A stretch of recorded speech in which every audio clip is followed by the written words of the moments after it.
दिवाळीतला एक महत्त्वाचा सण म्हणजे पाडवा अर्थात बलिप्रतिपदा। कार्तिक शुद्ध प्रतिपदा म्हणजेच बलिप्रतिपदेच्या दिवशी महाराष्ट्रात दिवाळी पाडवा साजरा केला जातो। 3.5 मुहूर्तांपैकी एक हा मुहूर्ताचा दिवस। नवीन लग्न झालेल्यांसाठी हा दिवस विशेष असतो। मुलीच्या माहेरी हा दिवाळ सण म्हणून साजरा केला जातो। जावयाला विशेष मान देऊन आहेर केला जातो। दिवाळी पाडव्याला पहाटे पत्नी त्याच्या पतीला सुगंधी तेल लावून उटणं लावून स्नान घालते।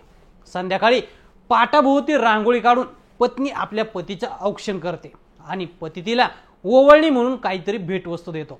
वैवाहिक जीवनात सुख समृद्धी कायम नांदावी, नात्यातला गोडवा कायम राहावा, पतीला दीर्घायुष्य लाभावं यासाठी औक्षण केलं जातं।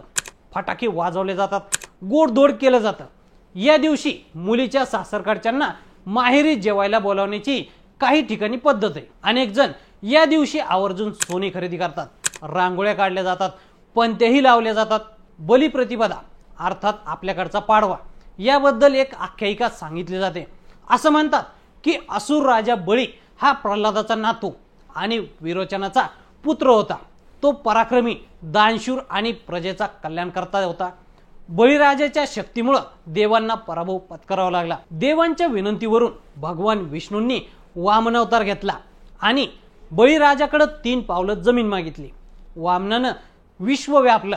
1 पाऊल पृथ्वीवर, दुसरं स्वर्गावर आणि 3ऱ्या पावलासाठी जागा नसल्यानं बळीराजानं आपलं मस्तक पुढं केलं।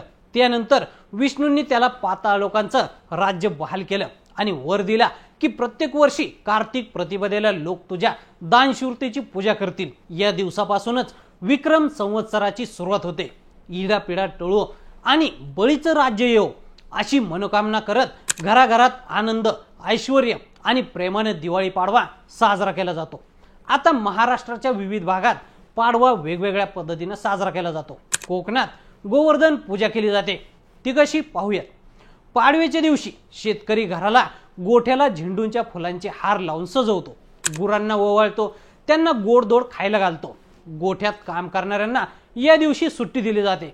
कोकणात गोवर्धन पूजा करताना गोठा स्वच्छ करून तो आधी शेणाने सारवला जातो। सजावट करून ही सजावट करताना गोठ्यात शेणाचा गोठा तयार केला जातो।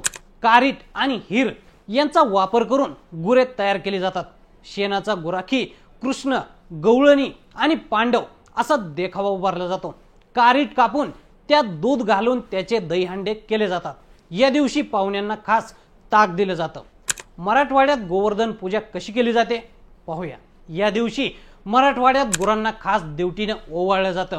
लवाळ नावाचं गवत यासाठी वापरलं जातं। गाय, बैल यांना छान सजवतात, त्यांच्या पायांवर चंद्र सूर्य काढले जातात। मराठवाड्यातही शेणानं गुराखी, कृष्ण, गवळणी आणि पांडव तयार केले जातात। आदिवासी समाजात गोर उठवण्याची प्रथा आहे, ती कशी आहे पाहूया। आदिवासी समाज गुरढोरं आणि बकऱ्यांची पूजा करतात। या दिवशी त्यांना खास सजवलं जातं। बलिप्रतिपदेच्या दिवशी आदिवासी समाज आपलं गोधन एकत्र करून गावाबाहेर घेऊन जातात।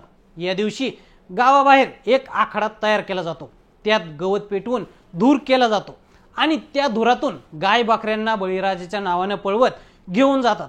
त्यामुळे गाई गुरांना कोणताही आजार होत नाही अशी त्यांची मान्यता आहे। या प्रथेला आदिवासी समाजात ढोर उठवणं असंही म्हणतात।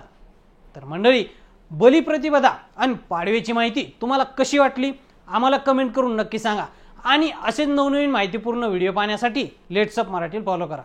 सोशल मीडियाच्या भाऊ गर्दीत विश्वासार्हतेने चकाकणारे नाव म्हणजे लेट्स अप मराठी। सगळ्यांना, सगळ्या नागरिकांना ती स्पीच, ती लेट्स अप वरील मुलाखती म्हणजे विचारांचा खजिना। त्यानंतरच्या निवडणुकीमध्ये मला सोडून गेले। बातम्या केवळ वस्तुस्थिती सांगणाऱ्या, न प्रोपगंडा, फक्त जनतेचा अजेंडा।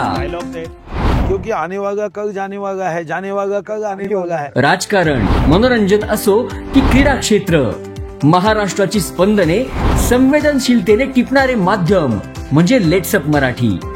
जगासोबत एक पाऊल पुढे राहण्यासाठी लेट्स अपचे ॲप, सोशल मीडिया आणि वेबसाईट सोबत कनेक्टेड रहा।